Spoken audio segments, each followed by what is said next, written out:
دي باروكة كيرلي، طبيعة الشعر بتاعها كيرلي كده، بتتغسل تنشف، مش محتاجة حاجة تانية، هي طبيعتها كيرلي كده. بصوا، دي طبيعة الشعراية بجذور مسامية علاجية. أكتر من حد كان بيسألني يعني إيه علاجية؟ دي باروكة يا جماعة تلبسيها عشان تعالجي شعرك، لأنك انتي أكتر حاجة ممكن تضر شعرك البيبي ليس والاستشوار والصبغات كلها. فانتي أكتر حاجة إنك انتي تقدري تحافظي بيها على شعرك هو إنك انتي تمنعي منه خالص أي حاجة ممكن تضره. بلس طبعا دكتور هيرشدك تستخدمي له إيه بالظبط. في الحالة دي انت هتتمنع من انك تعملي استشوار او بيبي ليس، صح كده؟ طيب، وانت مظهرك اهم حاجة عندك، فانت ممكن تلبسي باروكة بالشكل ده. هي كلها مسام اهي. المسام دي بتدخل التهوية كاملة لراسك، اللي بيها شعرك نفسه اللي تحتيها وجلد شعرك نفسه هيتخش له تهوية كويسة جدا. ودي بقى الشكل الباروكة، دي شعر طبيعي بيور، بيتصبغ وبيتكوي وبيتغسل عادي جدا زيها زي شعرك بالظبط. بصوا اهي، دي طبيعة الشعراية،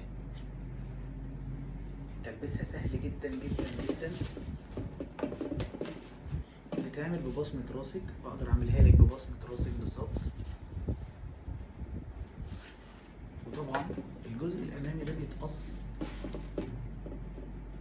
على وشك، بيجيب نفس شكل مسام وشك نفسه بالشكل ده. تقدري كمان تفرقيها اي اتجاه انت عايزاه بمنتهى البساطة.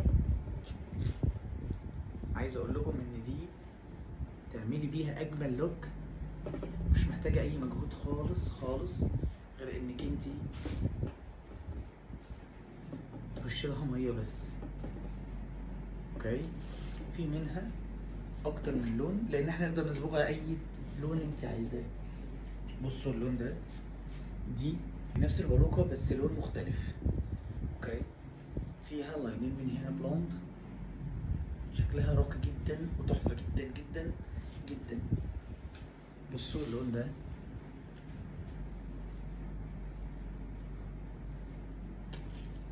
تحفة فنية بجد تجنن، وتليق على أي بشرة وتليق على أي لون. عايز أفكركم إن شاء الله موجودين معاكم في الرحاب في بازار النولة، يكون في أفانيو الرحاب من يوم 27 لحد يوم 29. عاملين كاش باك 500 جنيه وعاملين فاوتشر بقيمة 500 جنيه على أي حد يشتري أي باروكة، بلس كمان عاملين ديسكاونت بيوصل معانا من 10 لحد 50%. هنعمل قلبان بس.